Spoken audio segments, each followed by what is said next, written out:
And then the other major heavyweight stuff is the Monsters Ball. We already talked about the Jeff Hardy and Rhino match from the Spike TV debut. And the six man. And the six man. There was an Abyss squash on the October 8th episode. Actually, no, it wasn't really even a squash. He wrestled Sonny Siaki and it was bizarrely competitive. They have too much respect for Sonny Siaki. Yeah, and like he's been around for 3 years. He's in like that David Maybe Young he's just category. a nice guy. Yeah, and he's hot. He has that going for him. I guess. He looks like 2003 The Rock now. Yes, it's Hollywood Siaki. You say they have too much respect for him, but they also misspelled his name on his entrance wall. That's the most embarrassing shit ever. It said Sonny Seiki.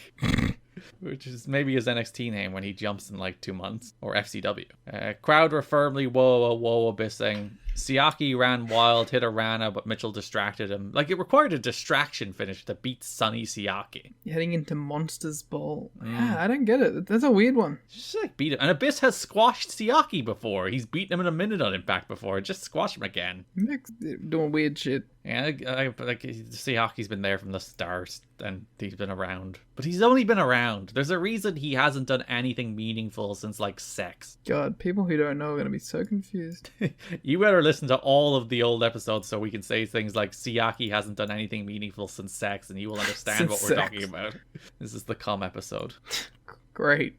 James Mitchell told the Wrestling Epicenter radio show that he is happy with his role in TNA. I'm actually happier with my place in the business than I've ever been, he says. Abyss is somebody I wanted to be with when I first saw him. We teased we were going to do it right before Dusty Rhodes took over the book. The week I was supposed to come in and be revealed, Bill Behrens told me I wasn't on the booking sheet. So I was kind of pissed off about that. I had cancelled a gig to be there, but he's a big scary monster and I'm a creepy little bastard on why that works. It's perfect. Because it's funny that, like, if you remember, they were doing all those teases of that hooded figure who was meant to lead Abyss, and then it disappeared for 5 months. Even though everyone knew who it was. They even did the voiceover leading to the first Monsters Ball, where it was very obviously James Mitchell's voice. Yeah. And then Dusty's like, fuck that, he's too spooky for me. Yeah, that's actually the law. Dusty just got scared. He's like, this man is demonic. I can't put him on my show. Can you say demonic in Dusty Rhodes' voice? This sinister minister, daddy, he's demonic. Demonic. Demonic. Next Impact, October 15th, we did have Rhino facing Sabu. These are two fun guys to have on TV. I appreciate because this is the TNA hardcore division. At one stage, Rhino brains Sabu with a chair, and Andrew Thomas is like, go for it, pals. Of course. Who's going to stop him? Abyss runs out, tries to interfere. Sabu throws a chair at him, but this opens the door for Rhino to hit the gore for the win. Abyss looks to use some tacks, but Hardy makes the save. Sabu hurls a chair at Rhino. All four men stand off, and then security separate them. I like all the side-eyeing between Abyss and Rhino. Yeah, because there was the moment on the Spike debut where they were both going to go after Sabu with a chair, or Hardy with a chair before Sabu made the save, and like they fight a little bit over the chair. It's like, we are kind of loose allies here because we want to beat up Sabu and Jeff Hardy. We're both monsters. Yeah, we don't like these other two guys, but also, do I like you? It's not even, I don't think even if it's a matter of likes, it's just like two big alpha dogs. Only one alpha dog can exist. The alpha male. So all the guys ran out in the go-home show after the main event in the brawl, which leads us to Monsters Ball, in which Rhino defeats Jeff Hardy, Abyss, Sabu, in a hell of a plunder brawl. Yeah, this is a lot of fun. Like, it's nice to actually just have some fun bullshit on the pay-per-views, and this definitely delivers in that respect. I've always been a big advocate for, like, just hardcore divisions, just guys who will do wild shit to each other. And, like, these are four guys perfect for that little subsection of the company. It's just like Rhino, Abyss, Sabu, and Hardy. You can put them in pretty much any combination in a dumb plunder match, and they will have a very enjoyable dumb plunder match. And you put them all together in a dumb plunder match, and they'll take it to the next level, and Jeff Hardy will jump off the top of the Impact Zone. Yeah, the plunder match from Dynamite 100 gave me a lot of vibes from this. 200, I assume? 200, sorry. The three-way? Yeah. You just needed Mox to moonsault off the top of the stage. Imagine Mox in the 2005 TNA Plunder division. Oh, you put Mox in this match against, like, this Sabu and this Abyss and this Rhino, he's having a great time. So Jeff Hardy did hit the... Chuck Trent in there too. Yeah, arguably, like, both best friends, the sneaky plunder gods. Not even sneaky. I think everyone needs to acknowledge that Chuck Taylor is one of the greatest plunder workers of all time.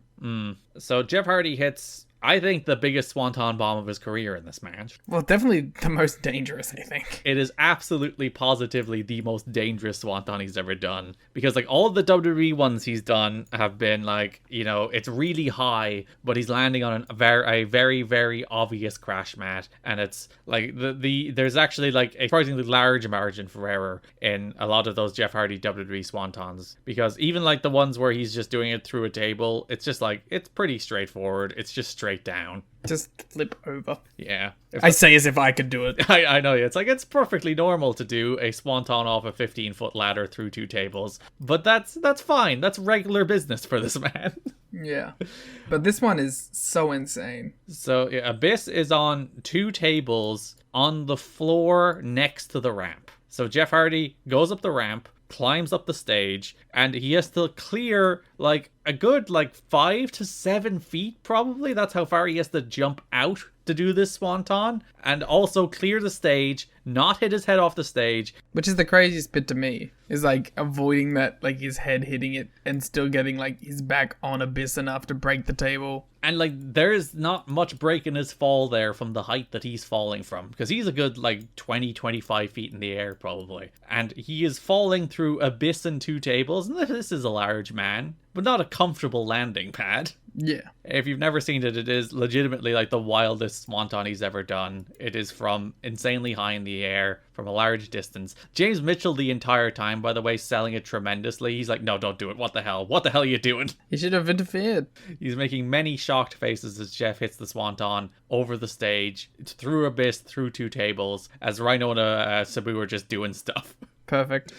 As Jeff begins to climb, they cut back to the ring, and Sabu just leg drops Rhino through a table on the floor, and it's like, boy, you're gonna get upstaged in like 15 seconds. But that's what makes it cool. It's just 4 guys trying to like one up each other.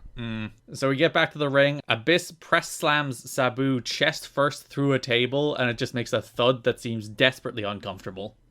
Abyss gets his tax, but then he's gored through a table, and then Rhino hits Hardy with the Rhino driver from the middle rope, absolutely killing him. About as safely as you can do it if you look very closely, but a pile driver middle rope is not a move that is done very often for a very good reason, but Rhino wins, killing Hardy. Murdered him. I love this match. I think I went 4 1/4. It's just wild plunder with insane spots, tons of energy, guys bleeding, throwing chairs, tables, everything you could possibly want from these 4 guys going nuts. Yep, exactly what you want to see. And probably the best match on the show. In fact, I would say definitely the best match on the show. Yeah. Yeah,